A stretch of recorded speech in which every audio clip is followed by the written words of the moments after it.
I'd like to welcome you all to our Thursday 1:30 p.m. session where I'll be doing a tech year review with cyber seniors.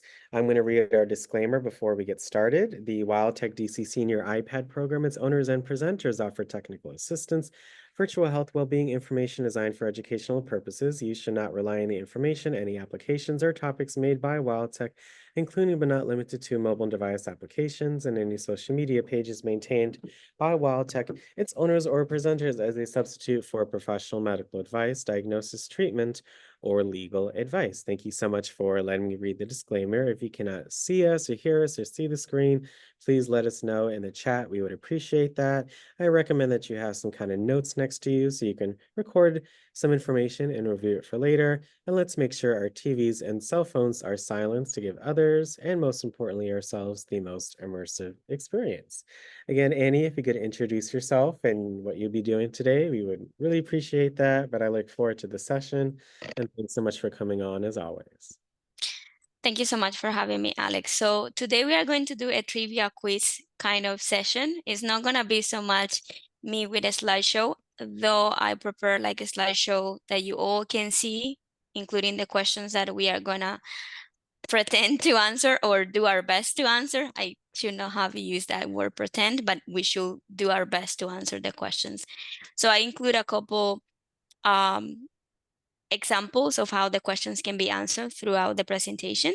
And for those of you who are new, my name is Annie.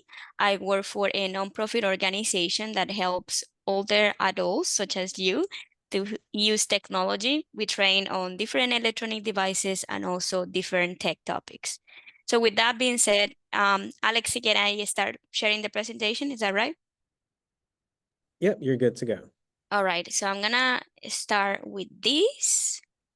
And you guys let me know once you can see Yep, this. you have the presentation up, Annie. Thank you. All right, so let me just try to move. Okay, you can see this, right? Yes, you have the window on the left-hand side. Mm-hmm. That window, yeah. But thank you so much. I love it. It looks so cool. Okay, okay. So this is good, I assume. Still clear for everybody? Yeah, Okay. you had you just had that window come back in, but no, it's we see the whole Mm-hmm. presentation. Yeah, okay. The important thing is because I'm using two screens, so I will, Mhm, because I have a couple notes in the presentation just mhm. to remind me of certain things in case we have a little bit of a bump over the road. So yeah. So here is the mechanics of the game. So essentially we have four different types of games in here. So we have the first category, which is guess the word, is self-explanatory on this end. The other one is answer the question, multiple choice, and word association. And as I say, I included some examples as to how you can answer questions in the presentation. So to move forward, here are the instructions, right? Read each questions carefully to the best of your ability. Make sure you understand what is being asked before attempting to answer. Each question only has one correct answer. And don't worry if you don't know the answer, use this as a training opportunity from somebody else who may know the answer. And of course, just try to have fun. Okay, so here's the first category. The first category is called Guess the Word. And I include an example as to how this can be played. So in this particular part of the presentation, you have a series of images right on the right side.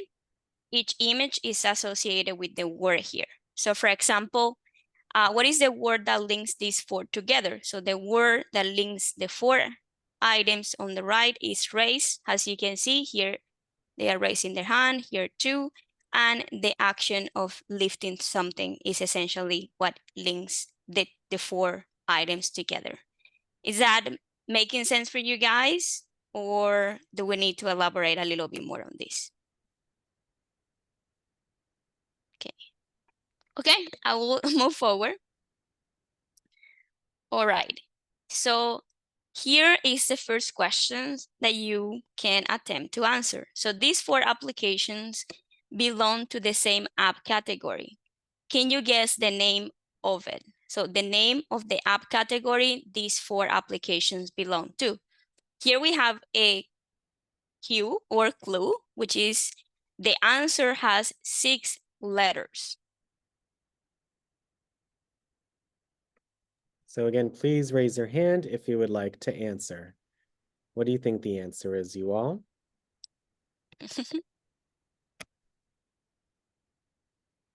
Annie, can you kind of explain again how this is a review of our different sessions that we've had together?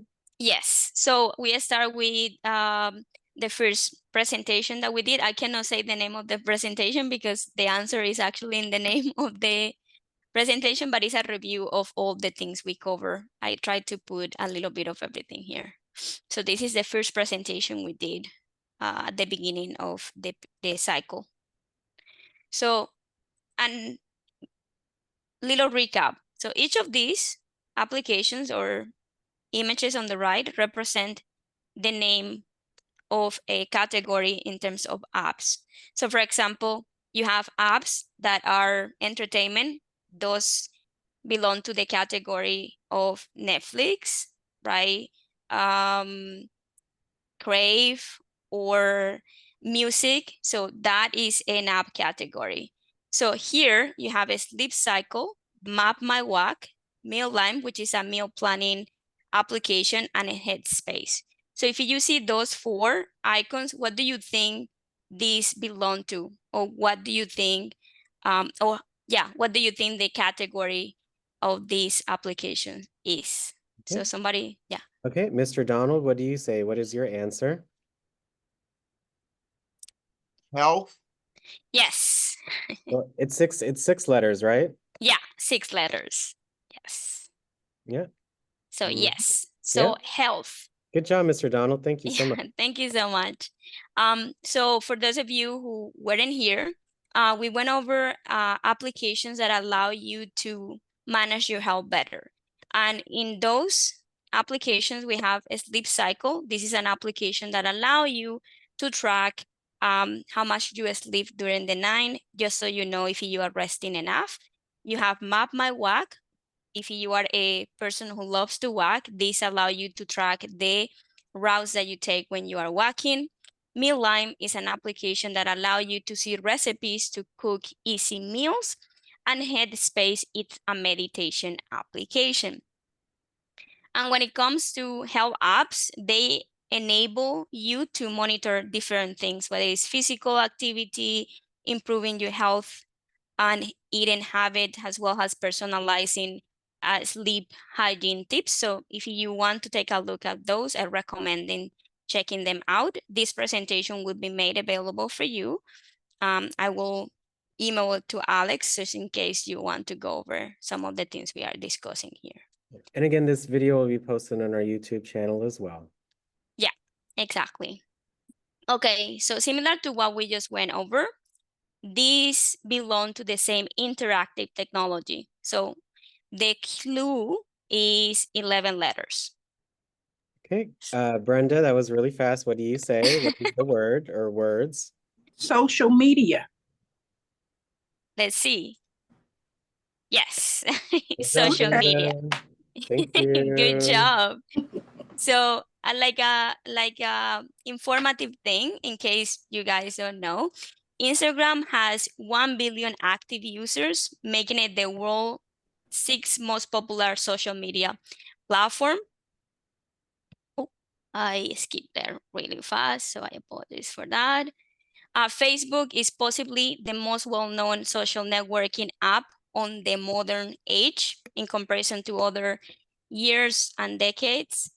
Although YouTube is mostly a viewing platform, is now considered social media because it has a commenting section and also an option to produce live streams and a feature called community. So that is why YouTube now is considered part of social media. Okay. So what is the word that links these 4 tips together? The clue is 13 letters. You can read each of these and tell me what do you think is the link between these 4 tips. Sorry, these 4 tips. So you have set your social media accounts to private so you can only interact and share photos with the individuals you consciously accept. Do not click on links in posts or direct messages unless you can confirm it is a legitimate source. Avoid sharing too much information online. The more information you share online, the more others, including cyber criminals, can learn about you. And never share sensitive information on social media, such as banking information, CIN numbers, addresses, phone numbers, or passwords. Again, clue is 13 letters. Okay, Vaughn, what do you say? That'd be email security. It has security on it, but it's not email security. The word starts with the part of the name of the organization I work for. Oh, cybersecurity. Yes, cybersecurity. That Thank is the you, answer. Vaughn. Appreciate it. Yes. Uh-huh. Yes. Mhm. So all those tips that we have in here are tips related with cybersecurity. Some of them may apply to social media, but some of them also apply to emails, because sometimes you could receive emails and also texts with links about, oh, you have a package waiting for you in the UPS office or the local post office, right? Sometimes they would just send you a link, and that is, you know, considered something that make part of cybersecurity. And here we also have the importance of not sharing sensitive information, whether it's your identity or financial information, as that can compromise you really easy. All right. Thank you, Yvonne, for answering that. Let's go to the next category. This should be a little bit less confusing. I think the other one was a little bit of a bump. So answer the question. So here is more so about defining what the word is. So if you know what the word is, you can just say what it is. So the first question is, what does 5G stand for? So if you see this 5G, what is this stand for? What do you think this means, 5G? You will see these sometimes in tablets, mobile devices.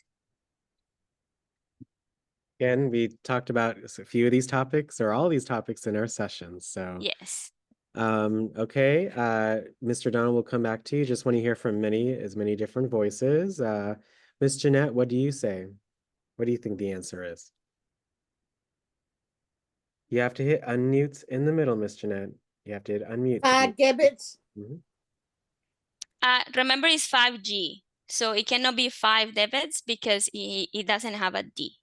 So another, No, I said 5 gigabits. oh, The amount of internet oh, that you have for your gigabytes. Oh, Giga- gigabytes. Okay. 5 gigabytes. No. Oh. Another Okay. cue is related to cellular data. Okay. Thank you, Miss Okay, thank Jeanette. you. We No appreciate problem. it. Thank you, Ms. Janet. Mr. Donald again, what do you say? What does 5G stand for? You got to hit unmute in the middle.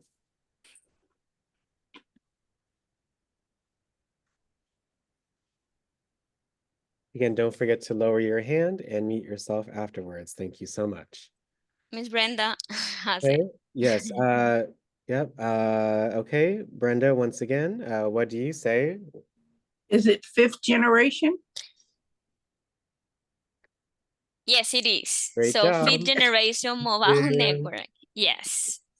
So 5G is the 5th generation or cellular networks and is a global wireless standard type of connection. You will see that in your cell phones, if you have one, sometimes depending on where you are, you will see that 5G popping up the top close to the battery percentage.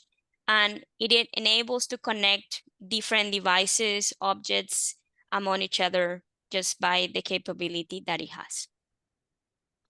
All right, let's see. This should be easy. So what is the generation before 5G? Now that you know the 5G is 5 generation, what is the generation prior? Okay, Mr. Leon, what do you say? We'll say it's 4G.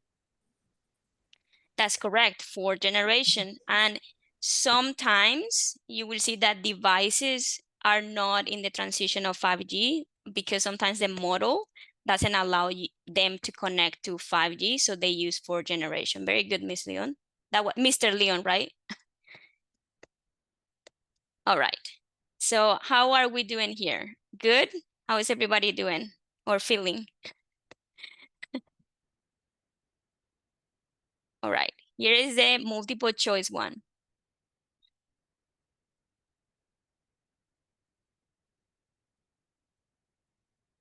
Okay, so here you have, if browsers emerged when the internet blossomed, in what decade did browsers appear?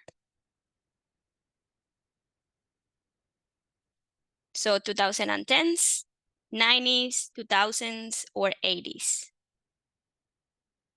Okay, Mr. Thomas, what do you say? What is your answer? I'm really guessing, but I think 2000. You think 2000s? Yes, Okay, ma'am. Okay, well, let's okay. get another answer. Yes, let's get right? another answer Yes. in. Let's see. Anne, what do you say? What do you think the answer is? I thought it was 2010. 2010? Mhm. Okay, and Mr. Leon, what do you say? And then we'll see what the answer is. I'm going to go with B in the 90s. Okay, let's see. Let's see who is right. So the answer is the 90s. Good job. Yes. Thank you all so Good much for job. participating. Yes. Browsers emerged when the internet blossomed in the 90s and the World Wide Web was the buzzword then. So yes, in the 90s, we already had some browsers taking over the world already. All right, next one. Which one is the oldest browser? So we have here Opera, Netscape Navigator, Internet Explorer, Mosaic. So which one do you think is the oldest? Yeah, I remember us learning about this together, Eddie. Yeah, Thank you so yeah. much for again reviewing. It just brings back different Memories. information that we've covered. So thank you so much for these questions. Okay, again, we'll hear from a couple of folks for their answer. Again, new ones first, of course. Miss Ethel, what do you say? What do you think the answer is? Internet Explorer. Okay, Internet Thank Explorer. you. Okay, anybody else think otherwise? Miss Brenda, what do you say? I also say Internet Explorer. Okay, thank you. I see you have your hand up, Mr. Lynn. We'll hear from you. Any other folks want to take a guess? Again, we want to hear from as many different voices. 'Cause Yes. we all have something important to share. So any other takers for now? And raise your hand. We'd love to hear from you. Yeah. Okay, Mr. Leon, what do you say for this question?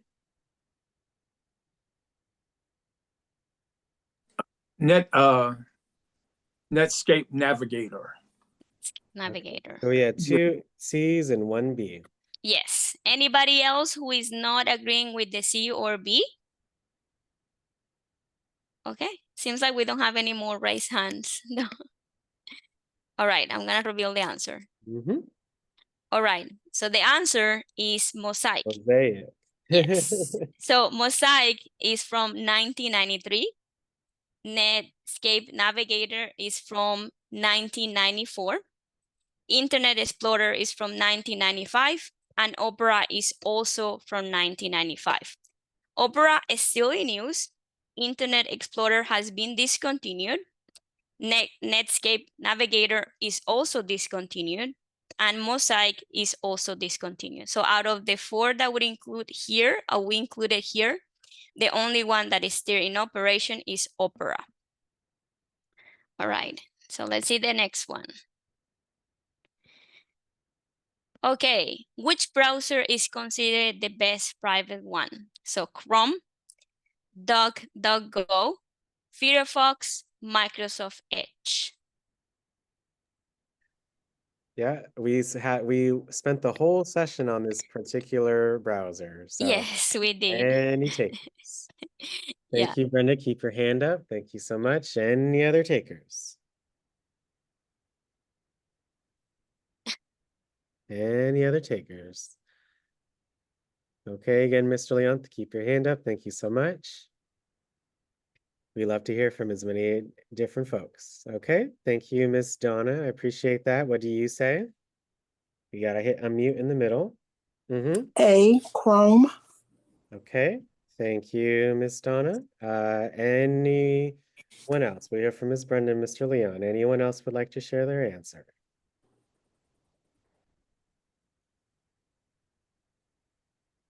Okay, again, once again, don't forget to lower your hand and mute yourself once you've given your answer. Mr. Leon, what do you say? Microsoft Edge.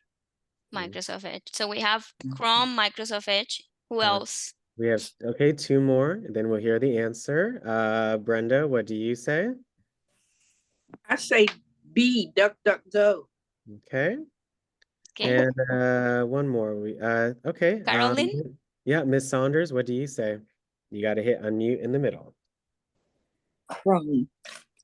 Chrome. Okay. Okay, so we have, I believe, 2 Chromes, 1 Microsoft Edge, and 1 DuckDuckGo, right? Okay, let's see the answer. All right, the best private browser is actually DuckDuckGo. Yes, good job, Miss Brenda. So I'm gonna go over what each of these browsers that we include here is known for. So if we talk about Mozilla Firefox, is one of the most popular alternatives in case you don't want to use Chrome. If we talk about Microsoft Edge, is the best browser for Windows users. So if you have a laptop from Windows, Microsoft Edge is probably the browser of choice for you. If you don't like Chrome, and this is not me saying Chrome is bad, but Chrome is not known for being private in terms of navigation, especially if you think how much publicity sometimes Chrome offers to you or feeds you when you go online. Right now, as we speak, obviously there is much more browsers than the ones I mentioned here. DuckDuckGo is still considered one of the best private browsers because they try to limit the amount of marketing and third-party information other people or organization use aside from Chrome. So if you think about Chrome, Chrome is not private or is not focusing privacy. He's focusing on getting to more people in terms of businesses they can get, whether it's that putting the application or connecting you with other businesses once you click in an ad they give you online. I hope that makes sense. All right, let's go to the next question. All right, what does UI stand for? Sorry, UE. User interface, uniform imagination, universal internet, ubication interface. And a clue to this before, I know Thomas has their hand raised, but a clue is that this part of the navigation of devices and systems is what allows you to interact with them, right? The interaction. All right. You want to take that answer? Yep. Any other hands? Just please raise your hand if you would like to share your answer. Again, we try to get a couple of you answers and see where we go. Thank you. Mr. Thomas, what do you say? What is your answer? Universal Internet. Okay. Universal internet. Ms. Doris, what do you say? I said A. A, user interface. Okay. Yes. And Okay, so Mr. Leon, what do you say? I'm going to also go with A, user interface. okay, so we have 2 user interface, 1 universal internet. Who else has an answer different to the one we just got. All right. Should Any I other- move? Yeah, go ahead, Annie. Let's see what the answer is. Okay. So the UI or user interface is the part of the application you can see and interact with, like the address bar where you look things online. So it's not universal internet, it's user interface. So from this point forward, when you see UI in things and they don't actually say user interface, that is what it is. The capacity for you to interact with the device. So when you click on something, that give you a result. And you don't see the coding behind the interface, right? You only see the results based on what you click. All right. Next one. When you navigate online, data is saved by the browser, which is one of the least annoying and actually things that help your online experience. So when you navigate online, some sort of data or form of data is saved by the browser you use. Which one of the information is saved by your browser is the least annoying and help you navigating better online? This is a great question, Annie. Again, all of this is we've talked about this year. So again, check out our YouTube channel with all of Cyber Senior sessions to learn more information about these different topics. Okay, again, please raise your hand if you would like to answer. Let's see, Mr. Leon, what do you say? What is your answer? I'm going to say it's your history because you can go back to it real easy. All right. Miss Yvonne, what do you say? I was gonna say cookies. Cookies. Okay, history cookies. Anybody else? Any other takers? Any other takers for this question? Okay, Miss Carolyn, what do you say? And then we'll see what I the would say B, cookie. Okay, thank you. This one is gonna be surprising. All right. Should I reveal the answer or should we take one more person? Since you asked Louise, what do you say? What is I say none of the above. None of the above. I like that answer. okay? All right. Revealing the answer. Here we go. It's gonna be C. So it's not history, it's not cookies. History can actually be annoying because it's storing a lot of information in your device. And eventually, at some point, if you store a lot of it, it will slow down your navigation in your windows or tabs. Cookies, as you may know, they can be good as they can be bad. Therefore, they have a component of being annoying because they are used to track your information online. The reason why cache is the least annoying browsing data saved in your devices and help your online experience is because they store the content, like the page, the text, and images.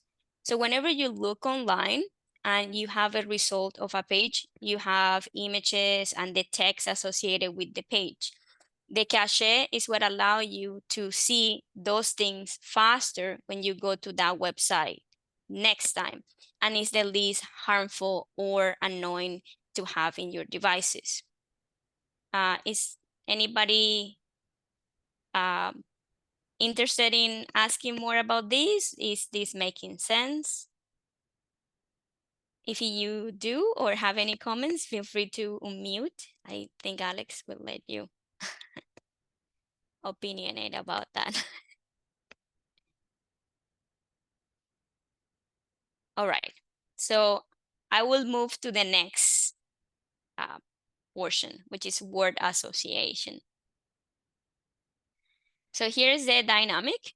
So the word association goes by, you will represent it with a word here or a paragraph, and you will choose from the things on the right which one is associated with the word or paragraph on the left. So for example, what word is associated with water? So the word associated with water, yeah, is ocean. right? I believe Anne has a question. Is that right? No, you're good, Annie. Oh, I'm good. Okay, good. All right, let's go to this one.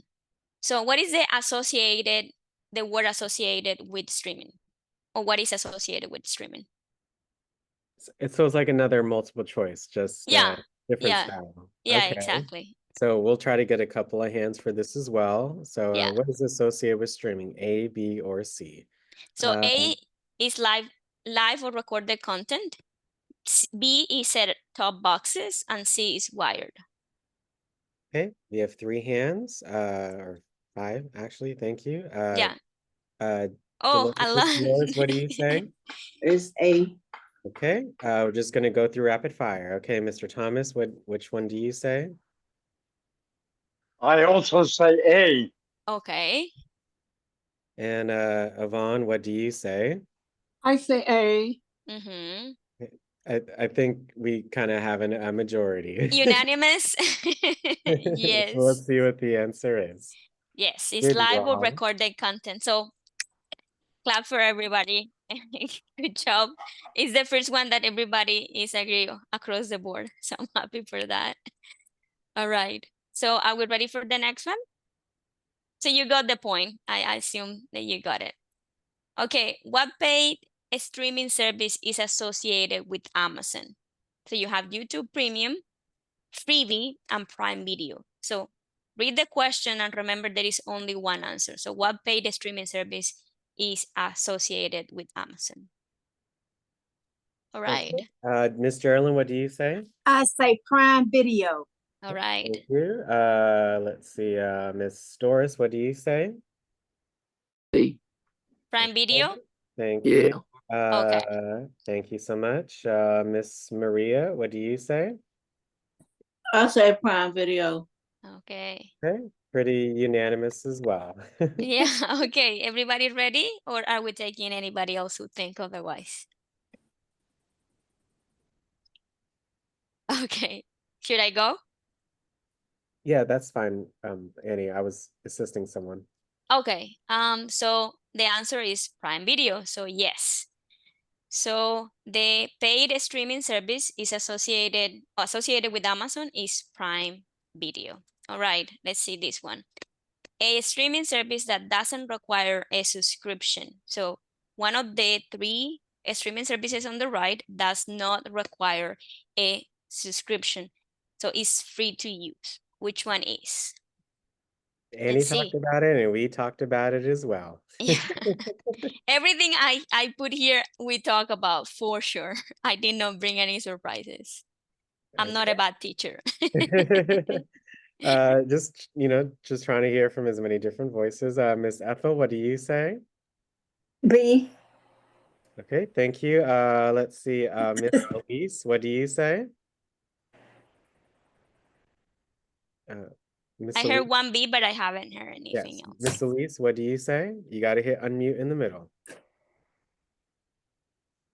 So Peacock, Tubi, or Disney Plus. Which one is? Again, you got to hit unmutes in the middle, you all, so you can share your thought. Again, Miss Elise, you can hit unmutes in the middle to unmute yourself. Okay, Miss Jeanette, what do you say? Tubi. B. Okay, thank you. And We have 2 Tubis so far. yeah, and Miss Saunders, what do you say? B. Tubi. Okay. One last one. Okay, Anne, what do you say? Tubi. So we're good to go, right? So let's see what the answer is. So yes, the answer is Tubi. And in case you are wondering, so you don't require a subscription and you don't need to use an email, unless you want to track the progress of whatever you are watching. That goes to say that if you use Tubi, you don't have to do what you do with other services using your email, create a password. You don't have to do that unless you want to track the progress of whatever you do. That goes to say that if you use Tubi without using your email or having an account, like a free account, you can watch whatever you want, but when you want to watch it again, you will have to start from the beginning. You can also use like a notebook with the number of where you left the last time you watched that, Yeah, but but it's a that's little so, bit that's so annoying. tedious. Yeah, Yes, it it's so is. easy to create the account again. You won't be able Yes. to resume and watching anything. So just Yeah. take a minute or two and create that account so you can take advantage of the features and favorite different shows and just basically personalize your experience as Yeah. well. And all you need with Tubi is literally an email and creating a password. It's very straightforward. It's like one of the straightforward streaming platforms that you would find out there. All right. So this is also kind of not a multiple um, not a multiple choice question. It's more so about what do you think is the proper question. And once you give me the answer, I will just elaborate a little bit more. So, what social engineering technique has the signs in the image? So, in the right side, you have a sense of urgency, malicious links or attachments, suspicious display name or email address, doesn't address you by name, ask you for sensitive information or to download anything, and is poorly written in the terms of the text or the email you receive. So these on the right side are signs of a social engineering technique. So which one do you think it is? The options are phishing, pretexting, baiting, romance scams. So if you know the answer, feel free to let us know. Okay, again, want to hear from different folks based on the image. What do you think the answer is? Mr. Thomas, what do you say?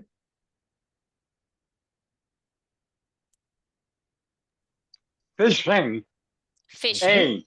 Thank Okay, you. A. Good. Thank you, Mr. Leon, Thomas. what do you say?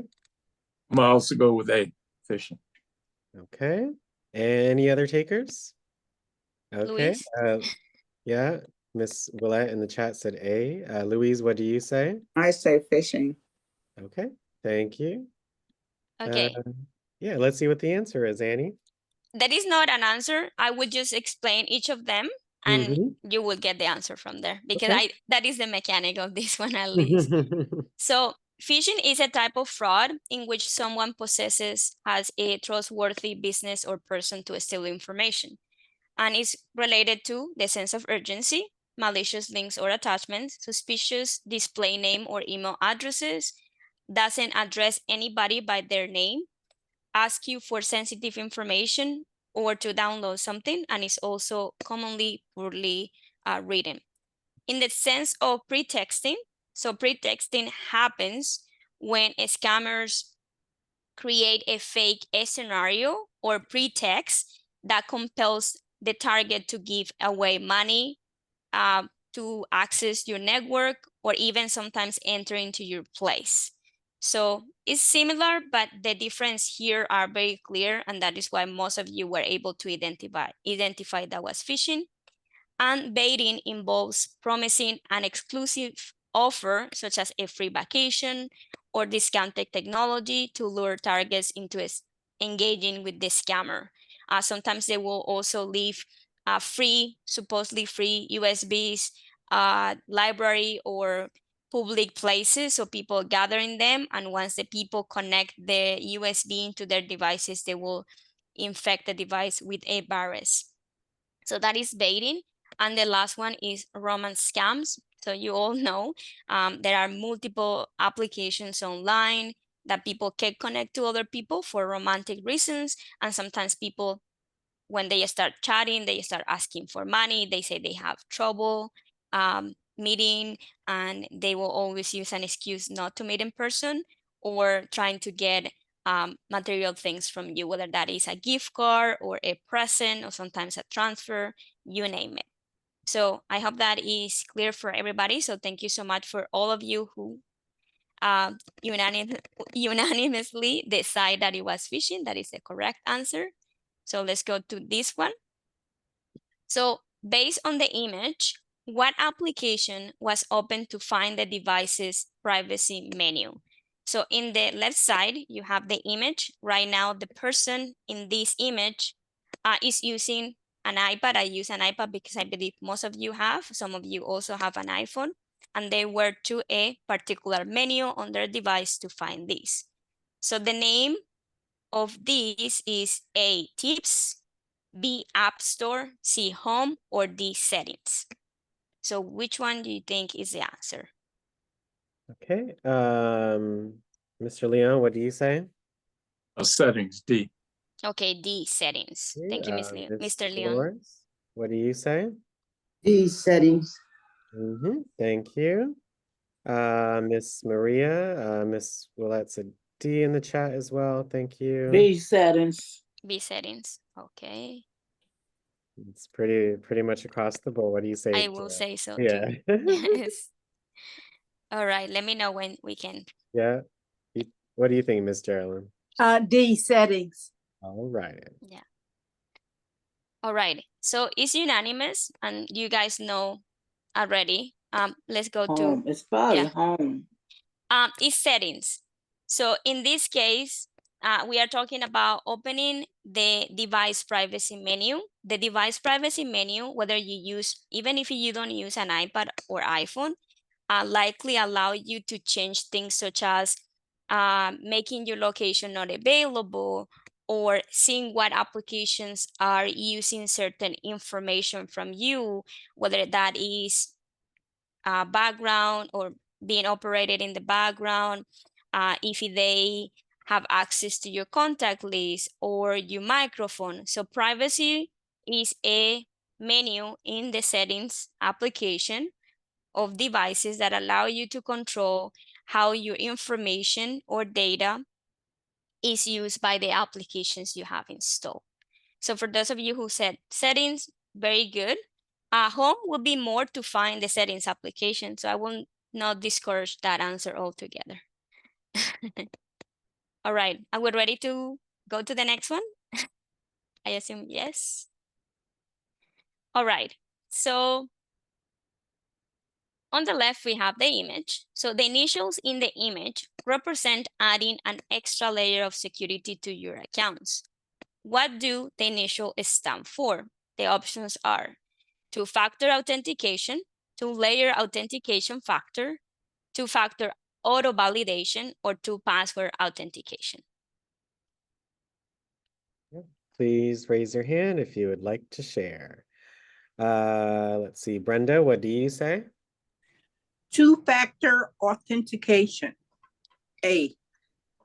Mr. Thomas, what do you say?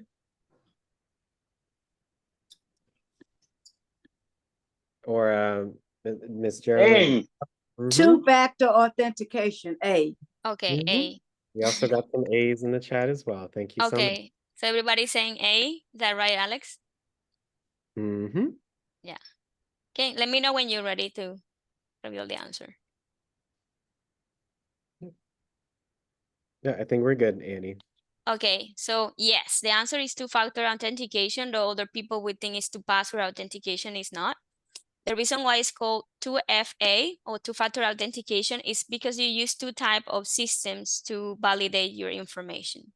So an example of that would be, if you go to your email, you will log in with your password normally, right? But when you log in with your password in your email and you have a two-factor authentication set up, your email will send a notification like a text or a prompt into your device if you already set up two-factor authentication saying, you know, you have an attempt to access your account in this device in such place. Is that you? You can say yes or you can say no, and that will prevent a hacker accessing your information. So the two-factor authentication is a way to put your accounts at ease. Same with your bank. I don't know how many of you have been out there with a bank representative. So you call the bank and they ask you what you need and they ask you for your name and such and so on and so forth.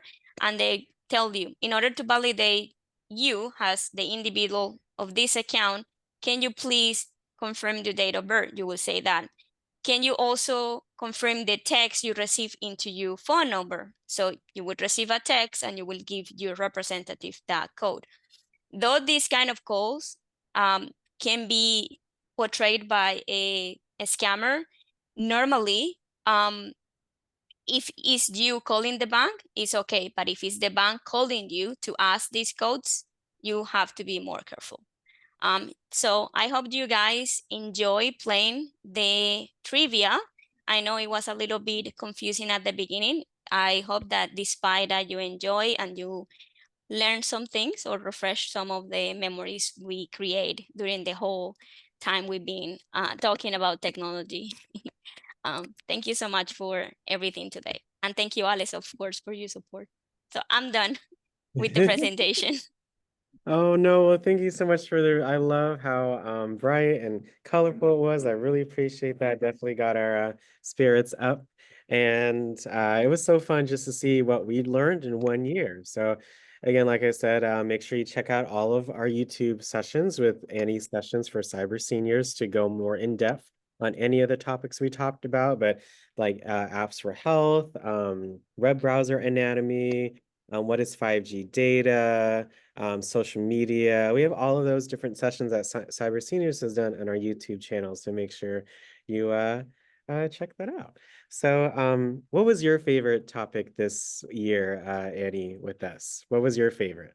I like the last one about age technology because I Mhm. work with older adults and I think that is amazing. It's amazing that they are creating more things that are dedicated to, you know, elders learning technology, because sometimes the technology seems too young oriented as opposed to, you know, other populations. So I like that one a lot. Yeah. Hmm.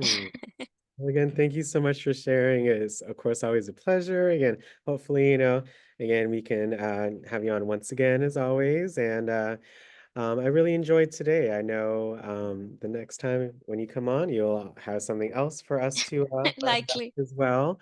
So I really appreciate you coming on to our session today. If you learned something new today, if you had a lot of fun today, please raise your hand in Zoom. Again, if you learned something new today, if you had a lot of fun, if you enjoyed the questions and Annie's presentation, please raise your hand in Zoom. Thank you, Mr. Thomas. I did learn. Yep. No, yep. You always learn something new, right? No one is supposed to know every single thing. So that's why we have reviews and we do these sessions because is we try to reinforce what you know, what you don't know, etc. And you'll go from there. So thank you. Wow, we had about 12, 13 hands. Again, if you enjoyed today's session, if you learned something new, please raise your hand in Zoom. Okay. Thank you, thank you, thank you. Really appreciate that. Once again, let's thank Annie for presenting today's session. Let's wish her a wonderful Thursday. Make sure you all stay on to let us know how you felt about today's session in the poll. But again, let's all thank Annie for such a wonderful presentation. Thank you so much. And have Thank a you. Annie, Thank you Thank very you, much. Annie. Thank So much. Thank you all for Yeah, participating. Back real soon. Thank you. Yeah. See Thank you you, Miss soon. Annie. Come back soon. I hope they invite me. I'm sure they will. Thank you. I enjoyed that. Yeah, I'm glad you did. Annie. It Yeah. was fun. Nice. I'm glad that you guys enjoy it. So if I did not put this in the presentation, but I will remind you guys